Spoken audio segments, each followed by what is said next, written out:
Joshi is one of the senior physicians. She's a prolific speaker and author of books like Achi Badalti Charishi. So she will give us a talk on vitamin D. Hello. Thank you, Madhuvanti, for that introduction, and thank you, Manisha, for inviting me here. Friends, last few years have seen a tremendous interest generating around vitamin D and its role as a ubiquitous hormone in maintaining general health.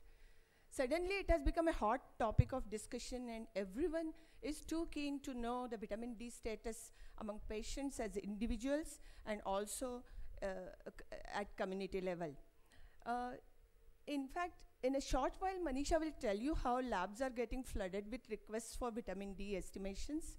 And I feel we are witnessing a phenomenon which is almost similar to what we saw a few years back about vitamin B12. So what is it? Why is there a sudden escalation in vitamin D testing? Is it a current fashion? Is it like if you don't do it, someone else may do it? Actually, that can happen, you know. There is an immensely heightened sense of awareness about vitamin D in all the health personnel, and by that I mean not only doctors of different specialities, but also people like physiotherapists or acupuncturists, acupressurists, all those naturopaths, holistic medicine people, in addition to the authentic Ayurveda or homeopath practitioners. Even in this era of exploding information, patients are getting aware of it. Patients are in fact asking for it. And it is becoming more and more easier to convince the patients about the supplementation if we have a concrete evidence in our hand. Also, some high-end diagnostic panels have started to include this. Now, what is it that we are getting aware of? Why vitamin D? It's important to know the status. In last few years, continuous research has been going on. Many studies have been reported, and we have got a considerable amount of data to look at. And if we scrutinize this, we will quickly come to know what Ashish talked about just now, that the role of vitamin D in prevention of rickets in childhood, osteomalacia in adults, prevention of fractures and falls, and to improve BMD has all been undeniably, undisputably established by way of randomized control trials, and hence it can be taken as hard evidence-based science. But look at this right side. Very interesting, a wide variety of diseases and disorders that generally form the bulk of our patient population. All these have been associated with significantly low levels of vitamin D. The list is quite interesting: hypertension, diabetes, ischemic heart, different types of cancer, allergies and asthmas, recurrent infections, fibromyalgias, mental illnesses. The further dots indicates that this list is incomplete and some more disorders may be added to this.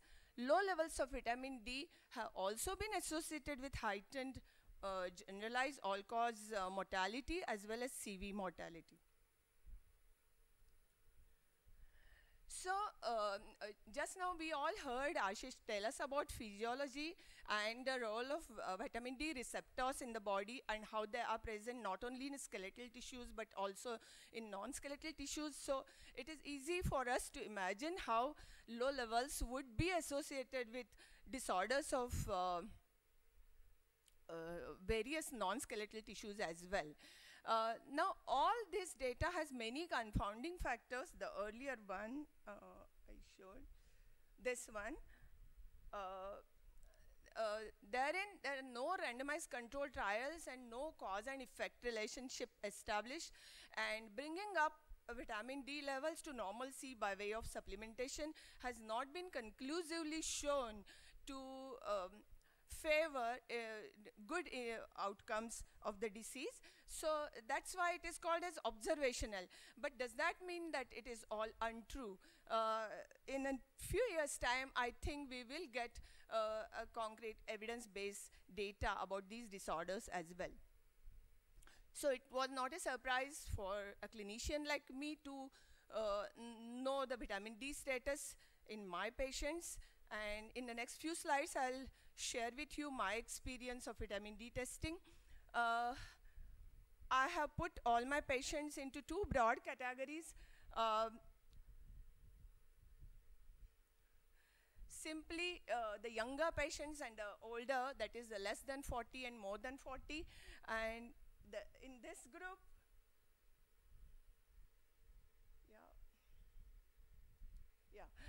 here are working young men and women coming with lots of vague complaints like frequent colds, leg cramps, muscle ache, backache, wet loss, hair loss, irritability, depression, etc., etc. Only 2 cases of hypertension, 2 cases of gestational diabetes, a few cases of hypothyroidism. Basically, not many clinical positive signs and routine investigations, not very contributory. The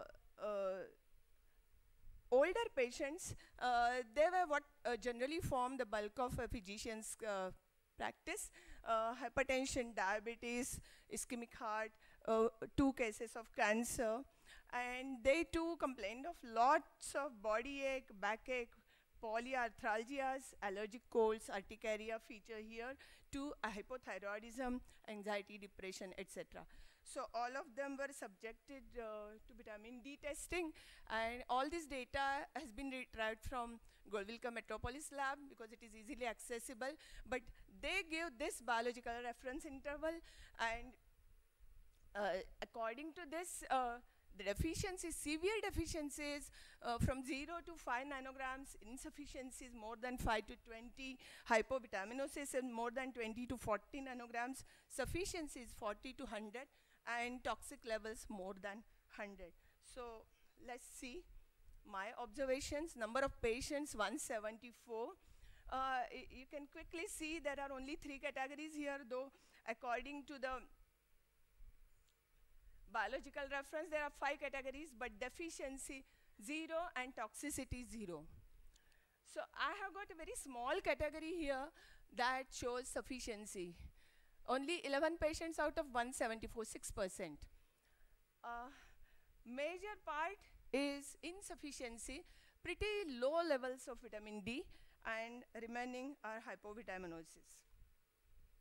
So I split my data age-wise, and I looked at younger and older patients like I did before.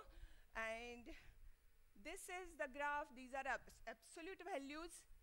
And when they are stacked to 100 in terms of percentage, you can see that younger patients, they have more insufficiency. This red thing is insufficiency. That is lack of vitamin D at a lower level, more than 80%. And this one has about 60%, the older patients. So then I looked at gender-specific thing, and I found vitamin D status in females. This difference in young and old is even more accentuated. You can see that younger females, less than 40, 90% of them had insufficiency and remaining hypovitaminosis, and as against the older women who had about 60%.